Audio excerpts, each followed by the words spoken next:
Você está ouvindo ao Prototipando, um podcast da Ensaio Lab.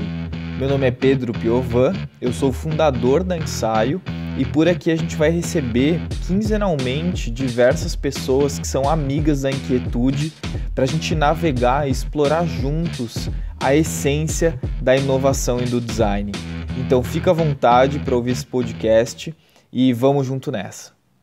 Se você quiser continuar em contato com todos os assuntos que a gente trata aqui no Prototipando, aproveita para se inscrever na nossa newsletter, que sai toda terça e quinta. A gente envia algumas provocações, reflexões, aprendizados, informação sobre tudo que tange a esse mundo de inovação, design, empreendedorismo e criatividade. A gente vai deixar o link para inscrição nessa newsletter na descrição desse episódio. Então, clica lá no link e se inscreve para você receber a nossa newsletter. Fala pessoal, bom dia, boa tarde, boa noite. Meu nome é Pedro Piovan, eu sou host do Prototipando, desse podcast que vos ouve, e eu sou fundador também da Ensaio, Ensaio Laboratório de Inovação que criou esse podcast. O objetivo do Prototipando é que a gente, enfim, costure conversas, prototipe ideias, prototipe artefatos e que a gente enriqueça cada vez o nosso repertório. E é claro, como ninguém faz nada sozinho, a gente tem aqui um convidado muito especial, amigão meu, Felipe Xavier. Vixe, vou ler o currículo do Felipe agora, hein? Meu Deus! Ai, ai, ai. Assim, dentro de tudo que o Felipe ele é criador do Jornada Freelancer, mentor de growth na ACE, professor de marketing e data analysis, professor de growth na Terra. Fê, assim, se eu for ficar lendo aqui tudo que você eu tô ferrado. Cara, se apresenta aí para quem tá te ouvindo. Bacana, mano. Eu que agradeço. Muito obrigado mesmo. Cara, meu nome é Felipe Xavier, como o queridíssimo Pedro já disse. Eu gosto de dizer assim, o que Felipe é, o que Felipe faz. Eu faço o que eu posso, literalmente. O que eu posso atualmente é justamente ser creator do Jornada Freelancer, que é uma comunidade, é um movimento onde eu trago um pouquinho da minha história como freelancer, como profissional autônomo, dos meus desafios, e eu reverbero isso para um público freelancer também, ajudando ali a montar processo, a desmistificar algumas coisas sobre vida freelancer e etc. e tal. E além disso, eu sou professor de Data Analytics na IEBS School, que é uma faculdade espanhola que veio para o Brasil agora, né? E também sou professor de marketing na Terra, na Somos Terra. Sou professor do Bootcamp de Growth Marketing lá, além de atender clientes, né, e dar consultoria na área de vendas e etc. e tal. Mas hoje, as minhas duas principais funções é ser professor e também ser um facilitador e creator lá no Jornada Freelancer, que é justamente esse movimento que nasceu com a proposta de empoderar mais os freelancers desse Brasilzão aí. Massa. Ô Fê, cara, assim, falando de movimento, né? Eu venho, enfim, a gente vem conversando bastante sobre esse teu movimento também. E, cara, quando você, enfim, entrou de cabeça na questão do freela, etc., eu falei, cara, do caralho isso, porque, enfim, eu acredito que o futuro é freela. E você também. Fê, por que o futuro é freela? Cara, o futuro é freela. Tem muita pesquisa falando sobre a força freelancer nos próximos anos, né? Até o próprio Nino de Carvalho mesmo, que é um cara que eu acompanho muito, ele é um acadêmico, ele é brasileiro, mas mora em Portugal. Ele mesmo postou esses tempos, há 2 meses atrás, no Facebook, falando de uma pesquisa que falou que até 2022, 2023, se eu não me engano, 50% da força de trabalho no mundo vai ser freelancer, né? E por que disso, né? Eu tenho estudando, eu tenho algumas opiniões e pelo Felipe mesmo, o Felipe tem a visão dele do porquê. Uma delas é assim, tudo está mudando muito rápido, muito rápido, muito rápido. Tudo, tecnologia, mercado, como fazer negócio, tudo. E o que acontece em relação à empresa e essa questão, né, do futuro ser mais freelancer, mais profissionais autônomos, etc.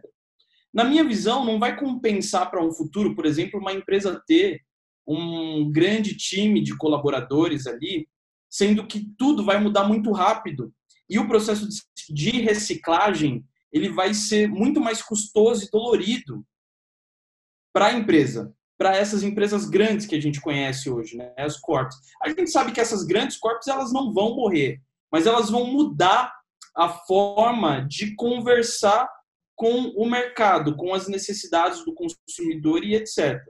E etc.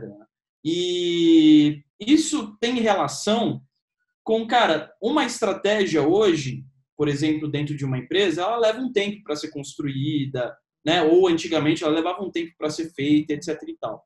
Com essas mudanças, a gente vê muito do lance da, cara, tá tudo mudando rápido, então a gente precisa ir lá e fazer. Hoje a gente ainda tem equipes para pensar essas mudanças de uma forma rápida e etc. Mas é custoso, porque isso exige reciclagem, isso exige mandar uma equipe para fora do Brasil para saber o que está rolando lá e etc.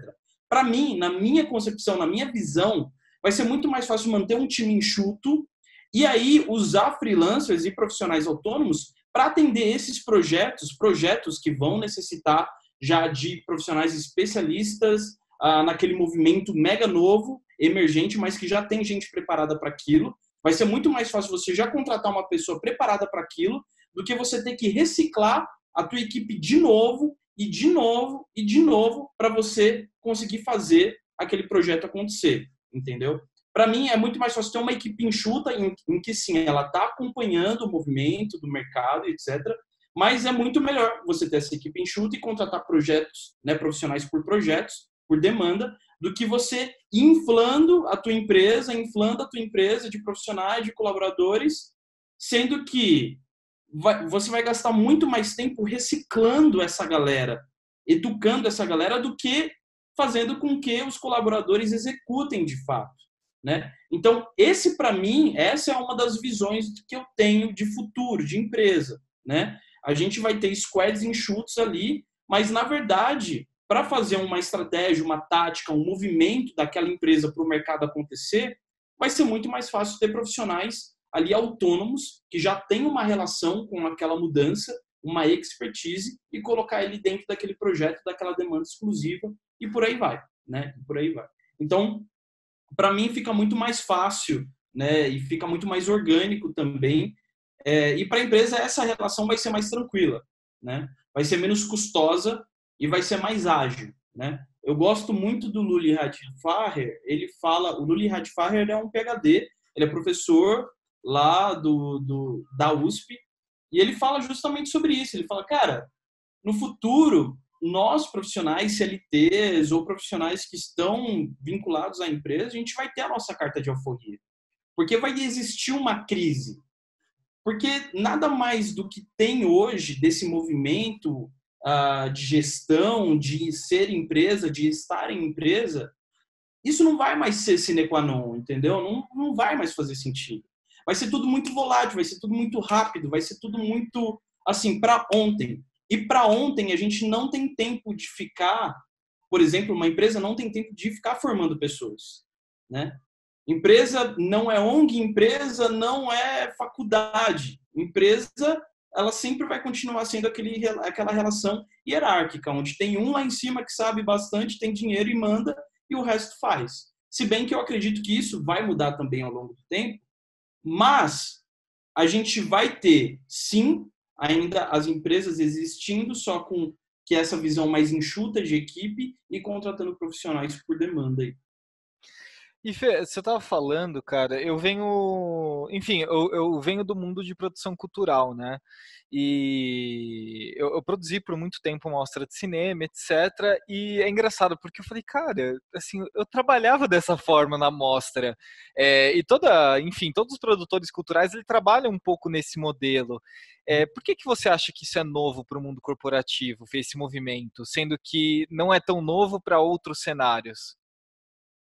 Cara, eu acho que é novo, sabe por quê? Porque a minha percepção de empresa hoje é sempre do dono vendo os seus colaboradores como um bando de ratinho dentro da gaiola. E aí ele fica jogando petisco, e aí ele vê os colaboradores brincando na rodinha ali, no giratório, etc e tal. Porque ele tem o controle.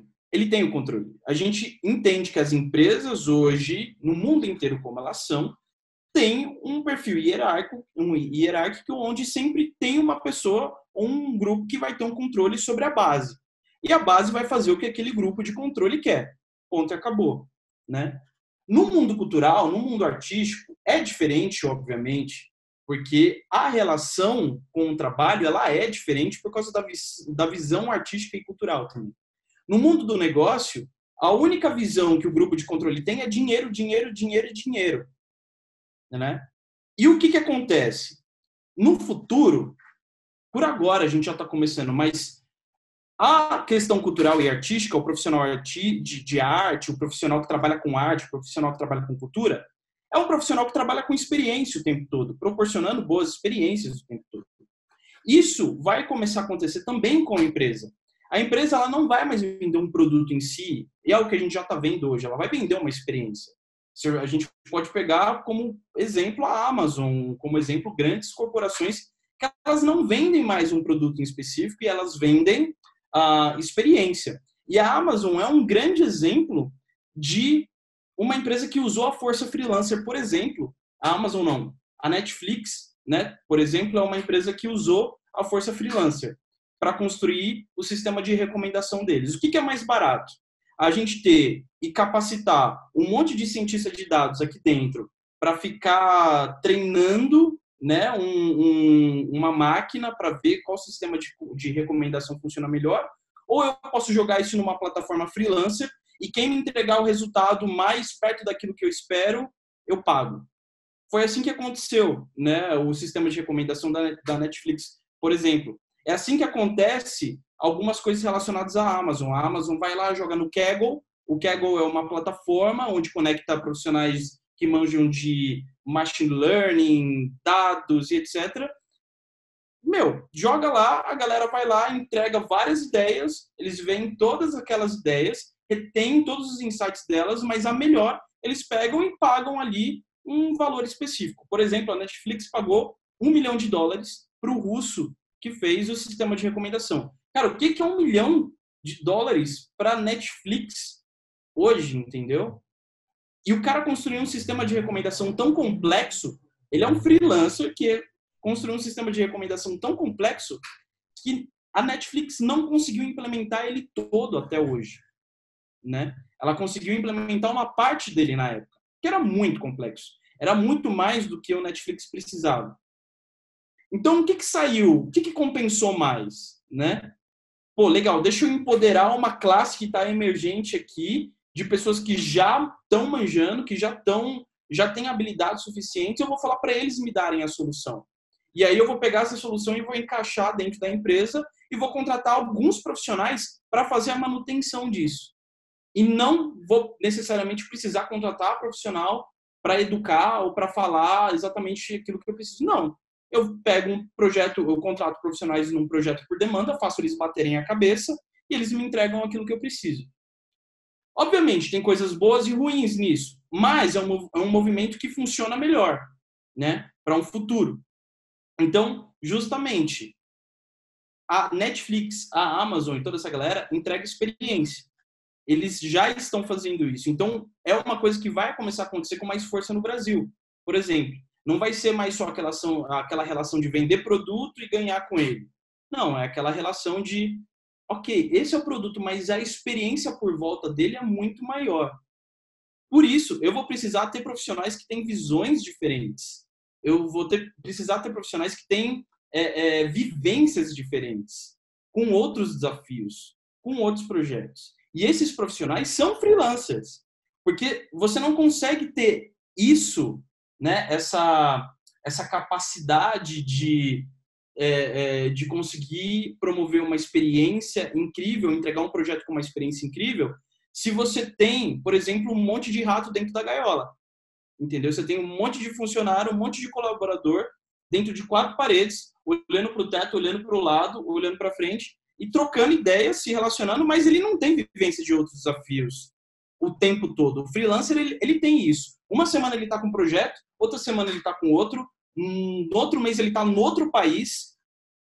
Cara, isso agrega de uma forma tão gigantesca, né, no profissional, agrega no serviço dele, na forma que ele entende o briefing, na forma que ele entende o propósito da empresa. Isso é tão absurdo que compensa muito mais. E, às vezes, para a empresa, sai mais barato, porque é um grupo de profissionais que vai atender um projeto por demanda. Então, eu acho que isso vai mudar, né? Vai mudar essa relação de vende o produto pelo produto ou vende o produto e vende a oferta e entrega o produto, né? Não, calma aí. Oferta, produto e experiência. Na experiência é onde o jogo muda. É onde a gente consegue ver, por exemplo, é onde eu consigo ver a classe freelancer ganhando assim uma visibilidade absurda, né? E aí eu posso depois dar vários exemplos, né, de vivências que eu tive até agora com o Google, que é só uma das maiores empresas do mundo, né? E de como a minha experiência fez diferença para um projeto que eu fiz lá, né? Manda bala. Acho que é legal compartilhar, Fê. O que você fez no Google? Como é que foi essa tua experiência Não, freelance? lá eu era responsável, junto com a ACE, de mentorar as agências, né? De mentorar. E o que acontece? Por exemplo, eu estava imaginando, enquanto eu estava fazendo o trabalho, vários dos insights que eu trouxe para as agências, né? Eu era responsável por mentorar em vendas, né? Fazer as agências venderem mais, né?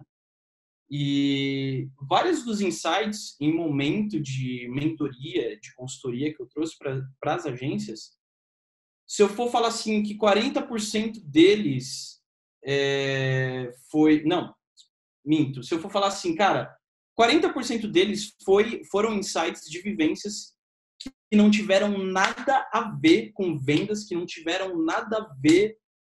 Cara, foi coisa assim, tipo, putz, cara, aquele negócio que eu fiz relacionado a dados, eu posso inserir nesse contexto de vendas, ou essa analogia funciona bem aqui, mas era uma analogia que eu usei para falar, por exemplo, de experimento. Então, eu vou usar isso aqui. Mas foi uma analogia que, por exemplo, eu usei para falar de uma peça de display que eu queria fazer num anúncio no Google, sabe?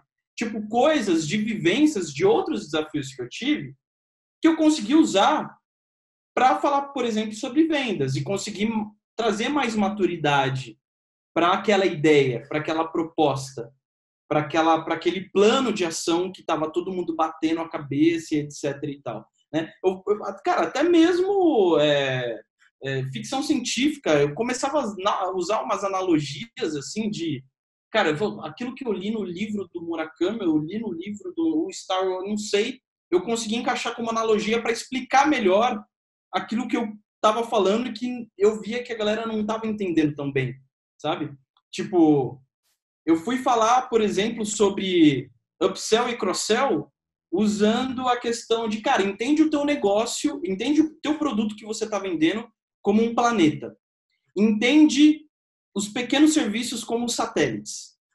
Entendeu? E aí, o que você faz? Divide o planeta no meio. Do lado direito, você tem todos os satélites que podem ser upsell. E do lado esquerdo, você tem todos os satélites que podem ser cross-sell, né? Sensacional. E assim, era muito louco, porque, cara, depois que eu terminei a mentoria, eu falei, tá, mas da onde que eu tirei isso, né? É porque é uma forma mais fácil, sei lá, de explicar, enfim.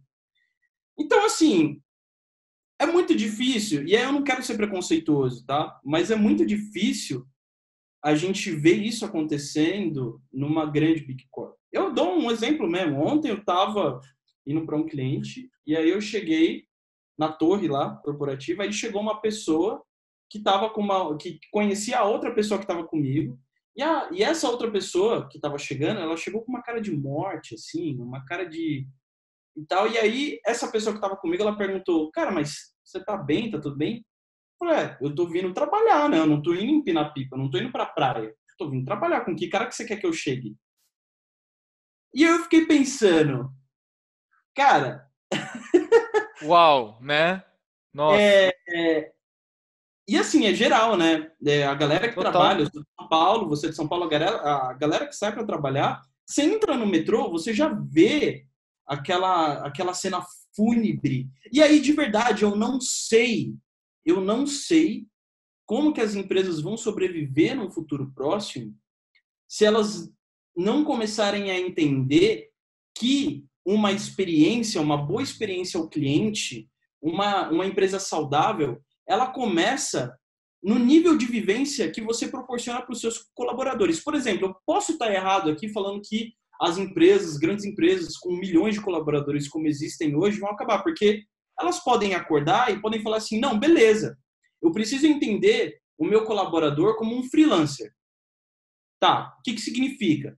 Significa que ele é um cara que ele vai ter várias vivências. Ele vai andar de áreas para outras áreas. Ele vai trabalhar de lugares diferentes ou de matrizes diferentes. Ele vai ter outros contextos. Tá, a gente sabe que muitas vezes isso acontece só com o C-level, só com a galera que está lá em cima, que está tomando Prosecco, enquanto os colaboradores estão se ferrando para fechar o mês. Entendeu? Eu posso estar errado, as empresas podem entender os seus colaboradores como freelancers. Mas acho muito difícil, porque tem essa relação de poder, tem essa relação verticalizada, total, né? Então, é muito difícil, cara, é muito difícil uma empresa conseguir sobreviver num futuro mesmo, eu nem diria nos próximos 20 anos, a gente sempre tem um delay de 5 anos aqui, 4, 5 anos aqui no Brasil, né? Eu não sei se isso pode mudar ou pode piorar, mas assim, tem coisa mudando pra caramba? Tem gente, a galera tá olhando mais para essa questão de comportamento, consumo, experiência, inovação? Tá. Mas, cara, não adianta nada, na minha opinião, você olhar para todas essas habilidades emergentes, essas metodologias emergentes, sendo que você vê, e aí o ponto do gestor, né? Sendo que você vê a tua equipe, o teu time de colaboradores como um monte de ratinho dentro da gaiola. Né? Eu, eu, eu tô achando isso sensacional, porque eu tô lembrando de várias coisas. Uma coisa que eu lembrei aqui, que acho que resume bem isso que você tá dizendo, Fê, um amigo meu, ele ia fazer um trampo com a Netflix, porque a Netflix contrata produtores de vídeo freela para produzir as séries, e ele foi escolhido, etc. E ele precisava, em uma semana, abrir uma conta empresarial num banco. Uhum. E aí ele falou, pô, meu, não tô a fim de abrir num banco tradicional, enfim, pagar taxa, aquela história, então eu vou abrir uma conta jurídica no banco digital. Ele tinha uma semana para isso. Aí isso a gente falou na segunda, enfim, eu falei, pô, boa sorte, né, vai dar certo, não sei o quê. Aí na quinta ele me mandou uma mensagem assim, Pedrão, cheguei à seguinte conclusão, todos os bancos digitais que eu falei, eles são muito bons de landing page. E só. Aí eu perguntei, onde você abriu a Exato. conta? Onde você abriu a conta? Aí ele falou, cara, no Banco do Brasil. Exato, exato, Porque exato. é um pouco sobre isso, né, Fê? Assim, não adianta nada você ser ágil, você usar design thinking, você ter. Agora eu tenho CX, seja lá o que isso significa, né? Ou eu tenho EX aqui, eu tenho Employee Experience. Como assim você tem Employee Experience? Mas tudo bem, né? Então não adianta nada você falar que usa, ou ter esse método grafitado na tua parede, ou ter um puff na tua empresa, sendo que o que você entrega de saúde para o teu colaborador, né? Pois é. As empresas precisam parar de viver de hype. Literalmente. Precisam, cara, porque isso mata. É só você pegar, ver o período de uma que dura uma startup, o tempo que ela dura no mercado. É o quê? 2 anos? Sim. Se eu for pegar lá o Twitter lá do cara da iCombinator lá, que é um dos founders da iCombinator, toda semana ele postava um tweet falando a startup X conseguiu milhões de investimento. Aí dali cara, 20 meses, sei lá, a startup falia, sabe? Então, Porque tipo, uma coisa que diga. eu gosto de falar, Fê, ela já nasce morta. É, Ela nasce Exatamente. morta, né? E assim, aí vamos, vamos inverter o quadro e falar do cenário positivo. A gente vê de várias iniciativas questionando o quanto essa exploração de recurso, seja ele capital humano, seja ele recurso ambiental, tá matando a gente, né? Enfim, isso já não é novidade.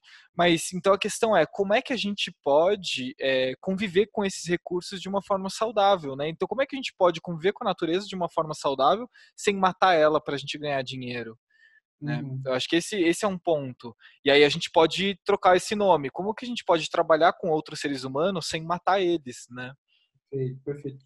Isso tudo está mudando aos poucos, né? A relação de consumo está ficando mais consciente, né? A galera tá, eu acho que tem um lado positivo que a galera tá ficando mais consciente. Assim, eu acho muito bacana esse movimento gigantesco que está rolando, né? De vegan food e tal, galera e pá, por exemplo, é um movimento bacana.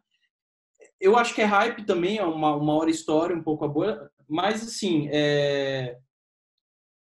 a galera tá acordando para algumas coisas que são interessantes. E também tá acordando para essa relação de saúde mental, de vida e trabalho, né? Eu separo, eu não separo, é tudo uma coisa só? Não, não é uma coisa só, né?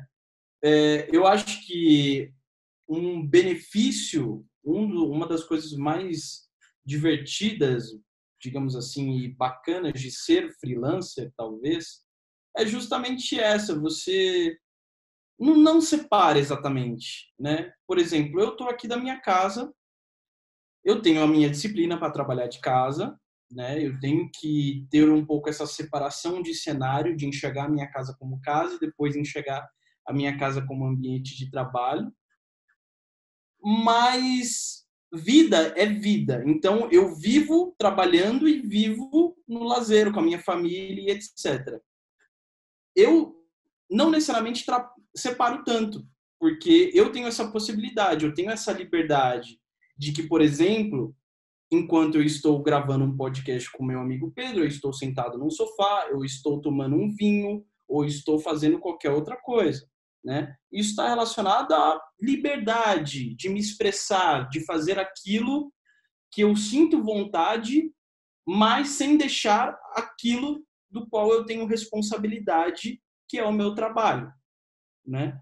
Então, tem essa questão que a galera tá acordando, igual tem essa nova geração, né, que falam que é a geração da verdade, é a geração True Gen e tal, enfim, é a geração da verdade, né, é a galera que tá mais atenta e tá meio cagando e andando mesmo para essa relação de vida e trabalho, porque, cara, eu não posso ter essa separação tão gigantesca de uma forma que eu acordo de manhã, eu passo mais tempo com gente do trabalho do que da minha família, do que os meus amigos. Eu volto para casa e durmo.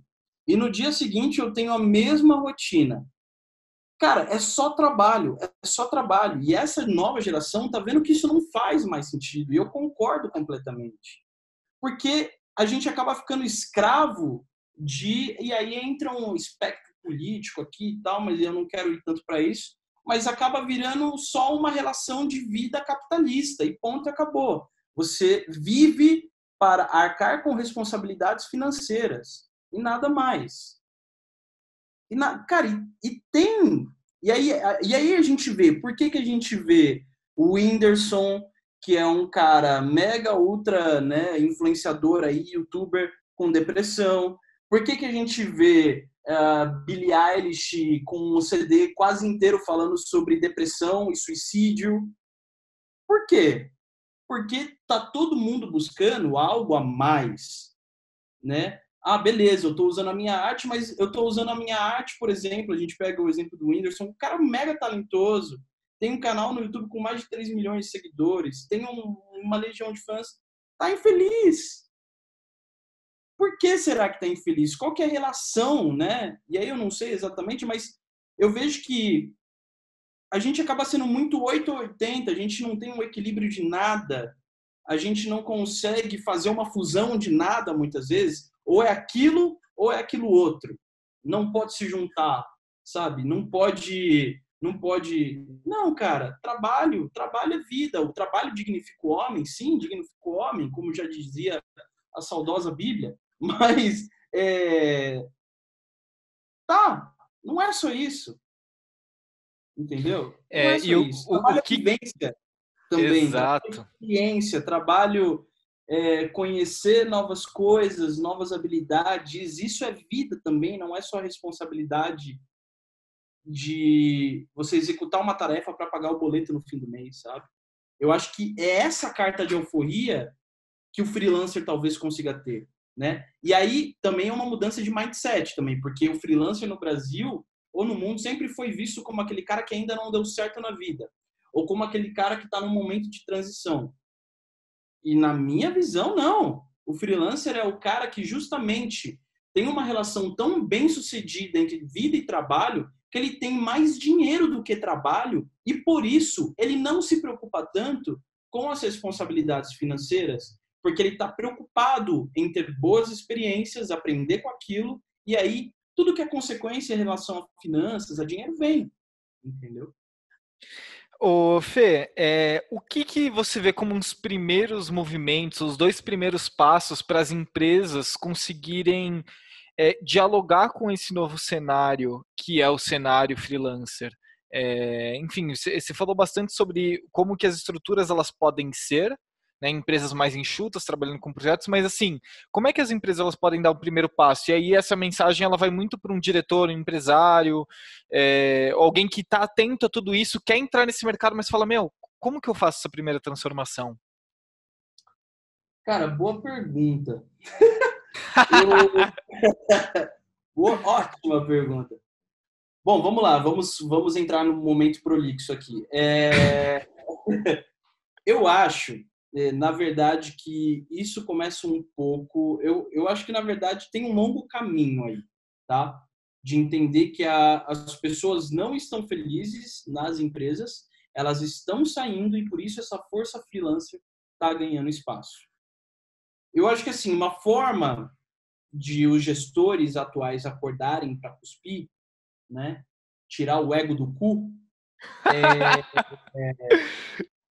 é justamente. Pode falar palavrão aqui. Pode. Esse Eu podcast não pode falo tudo. palavrão, tá? Na verdade, eu odeio falar palavrão, mas enfim, eu acho que Por era a favor, palavra que uma expressava bem. forma de se expressar, isso aí. O ego do reto, né? Basicamente, cara, ele primeiro ele precisa entender como que está a relação dele, da empresa, da missão da empresa com os seus subordinados, com os seus colaboradores. Porque assim, eles, né, a maioria dos grandes gestores são assim, né? Pelos os que eu conheci, eu não quero generalizar, mas eu acho que a grande maioria assim. Ah, beleza, tá feliz, não tá feliz, vai procurar outro lugar, porque para trabalhar aqui tá cheio de gente, né? E assim, tem uma grande empresa no Brasil que na verdade é uma empresa especialista em ferrar com muita coisa, não vou falar aqui o que é, quem é, mas depois eu falo em off para você, que assim, ela é especialista em dar burnout em colaborador. Mas aí, pelo que eu já ouvi de colaboradores que saíram de lá de dentro, tá feliz, não tá feliz, tá dando burnout, vai embora. Tem outra pessoa que quer, tem 1000 pessoas que querem o teu lugar. Eu acho que entender o futuro começa, né, o futuro freelancer começa entendendo como que tá essa relação entre gestor e time e colaboradores, né? Porque calma aí, o primeiro insight pode ser o seguinte, cara, tem muita gente infeliz saindo. Essa galera tá saindo sem querer ter mais nenhuma relação com vias corporativas. A galera, é só você pegar o tanto de gente que está saindo para sabático, que está saindo para ser consultor solo, para ser freela. O que está acontecendo? Está acontecendo um movimento onde a gestão ou esse grupo de controle, como eu falei, está esmagando os colaboradores. Então, uma forma de acordar é, não, beleza, então deixa eu enxergar esses colaboradores, então, como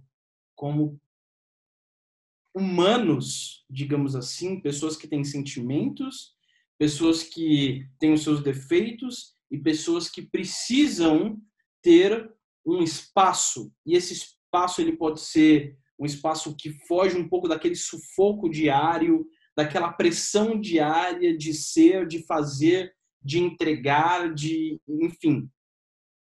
Eu acho que isso precisa começar de dentro para fora. Mas eu não tenho esperança, porque a gente vive num mundo extremamente capitalista, que é aquela coisa de só vem a mim, só vem a mim. E o que acontece? Quando a gente tem essa visão de só vem a mim, tá todo mundo cagando e andando pro outro, entendeu? Aquele lance de empatia que vocês conversaram, você e o Palma conversaram no último episódio, que aliás é muito bom, existe até a segunda página, entendeu? Onde você já viu um gestor que tem empatia com o teu time de colaborador? Não tem. Onde que a empatia é o quê? É a relação entre meta e o quanto tá entrando no caixa, entendeu? Não tem, cara.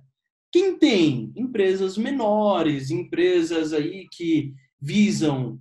A gente pode pegar, por exemplo, um Basecamp da vida, do Jason Fry. O que os caras visam? Time enxuto, entrega uma boa experiência e consegue ter uma sustentabilidade. Consegue manter a empresa por um longo prazo. Os caras já se mantêm há 20 anos faturando milhões de dólares por ano, com uma equipe remota, freelancer, enxuta, aonde a missão dos caras é viva experiências, tenha vivências diferentes e traga isso aqui para o Basecamp. E não necessariamente se preocupe em ter a melhor ideia todo santo dia para você conseguir atingir ou dobrar a meta. A gente não quer dobrar a meta. O Jason Fry fala isso, né, nas entrelinhas, num livro chamado Rework lá. Cara, quando perguntam quanto que a minha empresa custa, vale no mercado, eu estou pouco me ferrando. Eu não estou nem aí. Eu nem sei dizer quanto que ela vale no mercado.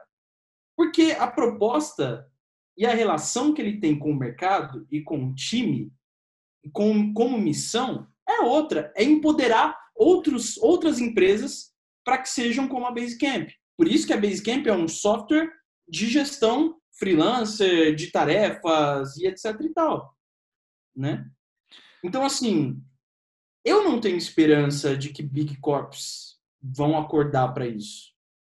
Entendeu? E Fê, e quem tá ouvindo aqui que essa conversa acordou essa pessoa e talvez, cara, será que eu não tenho que ser um freelancer? O que você diria assim para essa pessoa que talvez está acordando nesse exato momento? Cara, vamos lá. Ser freelancer é você pagar o preço por seguir e por trilhar um caminho que você acredita. Isso é ser freelancer. É você trilhar um caminho que você acredita e que você sabe que esse caminho vai te trazer novas experiências, né? Vão ter pessoas diferentes passando por ela, em que você vai conversar, vai caminhar, vai aprender, vai ter momentos de descanso, vai ter momentos onde o GPS vai dar que você está no lugar errado. Mas é esse momento, é de pagar esse preço de, cara, eu acredito nisso. É isso que eu vou fazer. Para isso acontecer, precisa existir um tempo de maturação. Esse tempo de maturação não é necessariamente você saber exatamente para qual caminho você vai. Porque uma coisa, e eu gosto sempre de parafrasear o grande Morpheus, de um dos melhores filmes. Sensacional. O cara tava vendo ontem, mas enfim. O Matrix é uma bosta, mas o Matrix 1 é, meu Deus do céu, que maravilhoso. Ele fala justamente isso, que uma coisa é você saber o caminho, outra coisa é você caminhar pelo caminho. Então, legal, entender qual é o caminho que você quer seguir é bacana. Mas caminhar pelo caminho não é tão fácil. E isso, obviamente, tem essa relação de você vai ter que se reencontrar, você vai ter que ter uma pausa para se reencontrar, um momento de se reencontrar. Tem a questão financeira, né? Tem a questão de propósito, de trampo mesmo. Então, beleza, acordei. Tudo isso que eu estou fazendo hoje não faz tanto sentido. Eu estou fazendo isso única e exclusivamente porque eu tenho boletos. eu tenho filhos, eu tenho escola para pagar no fim do mês, etc. e tal. A primeira coisa que eu digo é, legal, já o primeiro passo é você acordar e você saber que, tá, mudou, eu não vou seguir, passou a época, isso era coisa dos nossos pais, dos nossos avós, em que tudo bem eu ficar 40 anos numa empresa, viver num sistema de escravo para conseguir garantir a grana todo fim de mês. Mudou. Beleza, você acordou. Vamos maturar, então, qual que é esse caminho que você quer seguir? E aí, o que eu digo é, comece a conversar, e aí eu estou totalmente aberto, com outros freelancers. Não com aquele freelancer que entende, né? Porque tem freelancers e freelancers, tá? Tem um freelancer que entende que aquilo que ele tem vergonha de ser um freelancer, porque ele está num momento de transição, ele não deu certo na vida. Então, quando as pessoas perguntam para ele, o que você é? Eu sou freelancer. Fala meio baixinho, assim, sabe, com medo. Não é esse tipo de pessoa que você tem que conversar. Você tem que conversar com uma pessoa que realmente entende esse movimento freelancer como esse caminho a se trilhar para ter novas experiências e conseguir garantir uma vida financeira sustentável. Você tem que conversar com essa galera que se deu bem, entre aspas, que conseguiu achar uma jornada que faça sentido. Eu, por exemplo, se você quiser, se você estiver ouvindo, você pode conversar comigo. Eu tenho outros amigos freelancers no qual eu posso te direcionar para você conversar de diversas áreas, que vai desde finanças ser Uber. Sério, tem um amigo que ganha muito dinheiro com Uber. Muito dinheiro, porque sabe fidelizar cliente. Então, conversa com essa galera, entendeu? Que entendeu e que bota fé nesse movimento freelancer. E o básico, né? Não toma nenhuma decisão à flor da pele. Fala, ouvi aqui, não é isso, caramba e tal. Dane-se, amanhã eu vou pedir demissão. Não, pelo amor de Deus, não faça isso. Não mesmo. A não ser que você tenha um pé de meia, um bom pé de meia, para você pelo menos aguentar um ano, né? Para pagar aluguel, para pagar as contas básicas e etc. Não precisa ser muito, né? Mas eu, quando resolvi voltar para esse movimento freelancer, eu precisei aguentar muita coisa que eu não estava feliz, eu estava infeliz pra caramba, mas para se fazer um pé de meia, para sim eu ter um pouco mais de alívio em algumas coisas, porque a gente é humano, a gente tem responsabilidades sim financeiras, a gente tem responsabilidade com a nossa sociedade, né? A gente não pode simplesmente tocar, né, o pi e sair. Então, conversar com pessoas que estão nessa jornada, mais maduras, né, que tiveram esse momento de transição também, e pensar muito, pensar bastante, né, refletir bastante, construir um bom pé de meia, né, aos poucos, e é isso. Cara, ser freelancer é maravilhoso, né? Se você compreende a jornada pela qual você quer seguir, dinheiro não vai ser um problema, e eu falo isso assim de coração, porque eu sou um cara, eu fui por muito tempo um freela que queria fazer muito dinheiro, mas eu acabava pegando muito mais trabalho achando que volume ia me dar dinheiro, e na verdade não. Entendeu? Então, de verdade, fica tranquilo. Se você quiser seguir essa caminhada e entregar um excelente trabalho, dinheiro não vai ser um problema, né? Então, Foda. acho que esses são alguns pontos. Animal.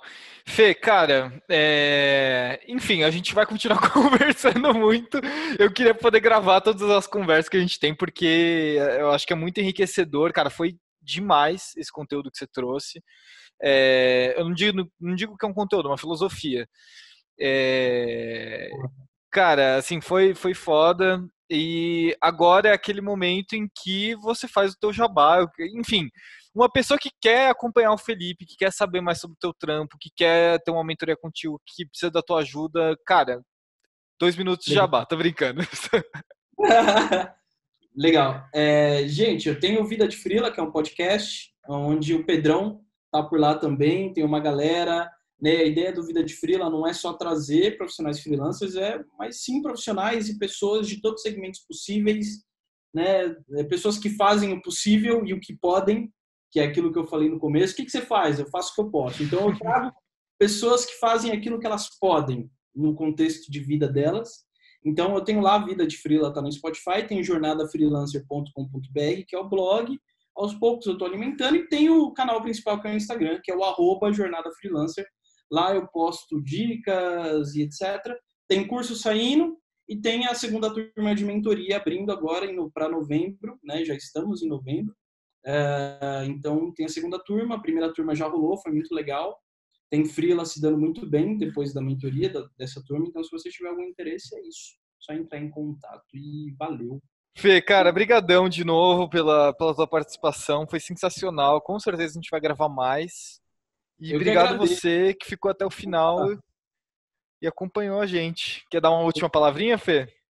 Não, eu que agradeço. Desculpem aí qualquer coisa, né? Tamo junto e é isso. Contem comigo aí. Eu admiro muito você, você sabe. Você sabe a importância na minha história como freela que você tem. De verdade, eu vou ser grato o resto da vida pela amizade que eu tenho contigo. E obrigado por botar fé, né, nesse meu movimento. Obrigado por me aceitar, né, com todos os meus defeitos também como amigo, todas as minhas características e etc. Obrigado mesmo. Valeu. Tamo junto, Fê. Cara, brigadão, meu. Abraço. Valeu. Falou.